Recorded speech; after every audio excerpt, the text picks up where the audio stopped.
کوئی super foods ہے جو شوگر کو کنٹرول کر سکتی ہے؟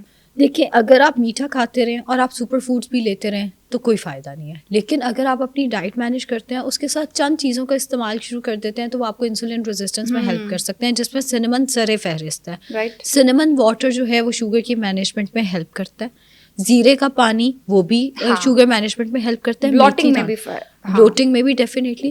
میتھی دانے کا پانی شوگر مینجمنٹ میں ہیلپ کرتا ہے. سیب کا سرکہ یہ جو وائرل ہوا پڑا ہے اور لوگ پانی میں گھول گھول کے پی رہے ہیں، یہ بالکل غلط ہے. ویسے یہ شوگر مینجمنٹ میں ہیلپ کرتا ہے. اگر آپ سیلڈ کے اوپر ڈال کے ود میل اس کا استعمال کرتے ہیں تو یہ بھی آپ کو شوگر مینجمنٹ میں ہیلپ کرتا ہے.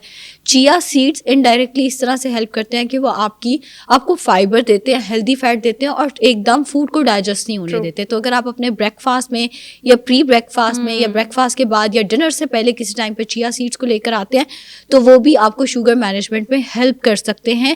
لیکن اگین اگر آپ یہ سوچیں کہ ہم جو مرضی کھائیں، ہم پائے کھائیں، نہاری کھائیں، اس کے اوپر سے دار چینی کا پانی پی لیں گے تو کچھ نہیں ہونے والا. یقین یہ گرین ٹی کے بارے میں ایک مت ہے نا کہ جتنا مرضی کھا لو، گرین ٹی پی لو، ہضم ہو گیا سارا. خدا میری اپنی بیسٹ فرینڈ ہے، اس کو میں نے جب سے نیوٹریشن میں ایڈمیشن لیا نا، میں اس کو ایک بات سمجھا نہیں پا رہی کہ گرین ٹی فیٹ کی ابزارپشن روک دیتی ہے. گرین ٹی فیٹ کی ابزارپشن نہیں روکتی. اللہ کا واسطہ ہے اس چیز سے باہر نکل آئے.